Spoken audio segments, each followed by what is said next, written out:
Hola, soy Karina Mariani y estos son mis editoriales.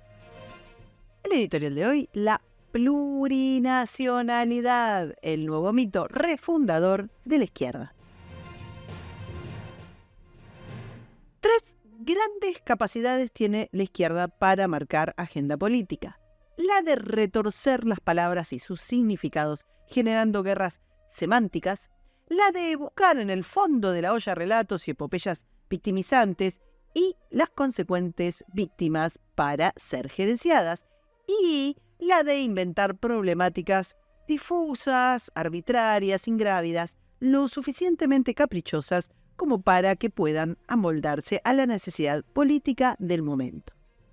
Todas estas capacidades están puestas al servicio de el mito refundacional estrella del momento, que es la plurinacionalidad.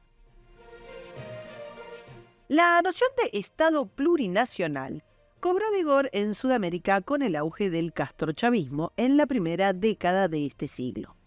La definición de plurinacionalidad puede variar dependiendo de cuál de sus propagandistas la explique, y es que no tiene una significación real, no significa nada y es todo a la vez. La realidad política de los países que se declaran plurinacionales nos lleva a la conclusión de que se trata de un significante vacío, un talismán que se enarbola a los efectos retóricos, pero que resulta inaplicable y, a la falta de una definición clara, se suma el hecho de que variables como la autopercepción y un revisionismo histórico hacen que no exista una lista definida de cuántas naciones incluye cada plurinación. Así, por ejemplo, el castrochavismo ha reemplazado constitucionalmente la lucha de clases por la lucha de naciones, ejecutando la premisa del Foro de San Pablo, que nos indica que hay que multiplicar los ejes de confrontación. El caso paradigmático es el Estado plurinacional de Bolivia, que en la reforma constitucional de 2009, en la que Evo Morales suplantó la República de Bolivia por el Estado plurinacional, reconoce la friolera de 36 naciones y soberanías, pero establece, a su vez, que Bolivia se constituye en un Estado unitario social de derecho plurinacional comunitario. Una auténtica ensalada de oxímorones que de todas maneras dejan claro que primero está lo unitario y después lo plurinacional, que viene a ser un adorno de relleno. En el artículo 3 de la Constitución habla de la nación boliviana, como la totalidad de los bolivianos, sea cual sea su origen. O sea que muy plurinacional la cosa, pero en principio hay una sola nación. También señala que uno de los deberes fundamentales de los bolivianos es defender la unidad, la soberanía y la integridad territorial de Bolivia y respetar sus símbolos y valores. En la organización territorial diseñada por Evo Morales, la idea de la autodeterminación no pasa de ser un recurso maniqueo. En el artículo 292 sostiene que cada autonomía indígena originaria campesina elaborará su estatuto, pero de acuerdo a sus normas y procedimientos propios según la Constitución y la ley. Y en la Ley Marco de Autonomías y Descentralización establece como principio que el régimen de autonomías se fundamenta en la indivisibilidad de la soberanía del territorio boliviano, la cohesión interna del Estado y la aplicación uniforme de las políticas de Estado.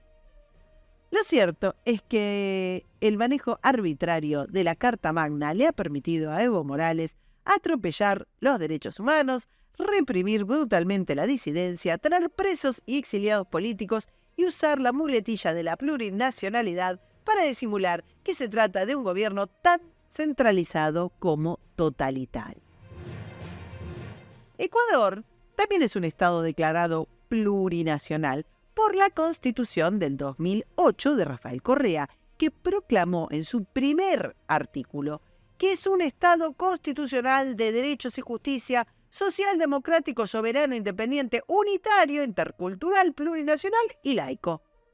Vale decir que se declara unitario antes que plurinacional, sosteniendo luego que uno de los deberes del Estado es fortalecer la unidad nacional en la diversidad y que el territorio de Ecuador es inalienable, irreductible e inviolable. Nadie atentará contra la unidad territorial ni fomentará la secesión, dice su primer artículo. Del mismo modo, la República Bolivariana de Venezuela, nave nodriza del socialismo del siglo XXI, se declara como Estado federal, descentralizado y no reconoce la plurinacionalidad que predica para otros.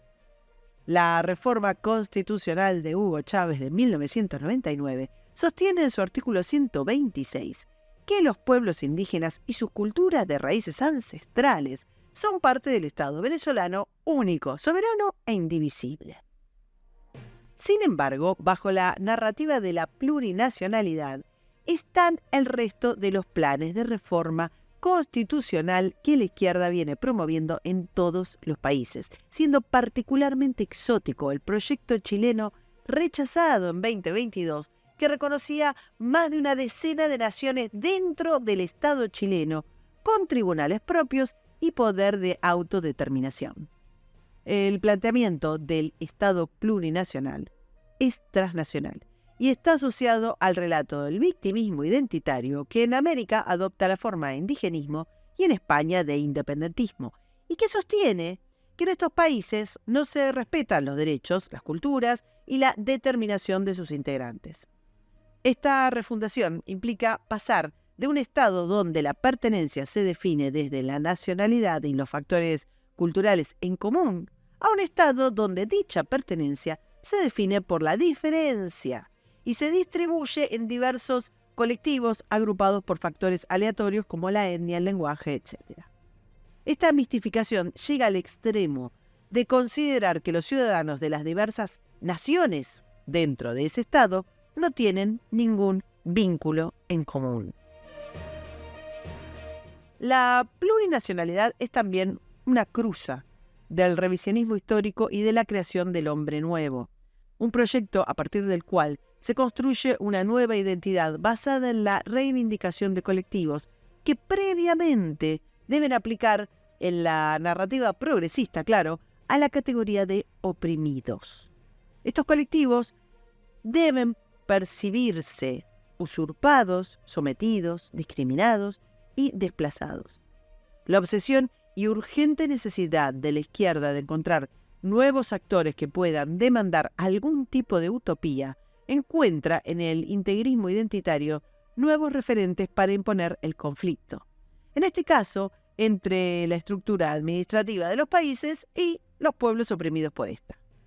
Estas reivindicaciones nacionalistas, tengan el origen que tengan, son maná para la izquierda y deben ser procesadas políticamente. El apoyo de la izquierda no está dado por el componente nacionalista de la demanda, sino por la promesa de un trato desigual en nombre de la igualdad. La plurinacionalidad es una respuesta institucional al eje igualitarista dentro del programa ideológico del progresismo, en el marco de un mismo Estado. En toda propuesta de plurinacionalidad es fundamental que se demanden tratos institucionales diferenciados dentro de dicho Estado.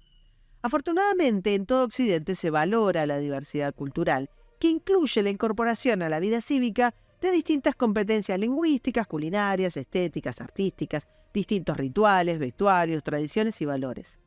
Pero el plurinacionalismo no se trata de esa celebración de la diversidad de culturas dentro del mismo territorio nacional, sino que se trata de privilegiar algunas culturas justificando dichos privilegios en función de una supuesta anterioridad borrada por el Estado que las engloba. El plurinacionalismo pretende reorganizar la política reasignando derechos en función de brindar mayor representación a las culturas, pueblos, naciones, colectividades dentro del mismo Estado. Pero esta pretensión choca con el hecho de que en democracia todos tenemos derecho a un voto. Entonces, el eufemismo mayor representación solo puede significar que algunos grupos de votantes tengan privilegios sobre otros. como por ejemplo puede ser el acceso a recursos naturales o a fondos estatales, a tierras fiscales, preeminencia en tribunales especiales y un largo etcétera. Las leyes de un país no tienen por qué reconocer derechos de colectivos autopercibidos como naciones dentro de la misma organización estatal, porque las democracias liberales se basan en derechos individuales, se basan en la igualdad ante la ley de los individuos.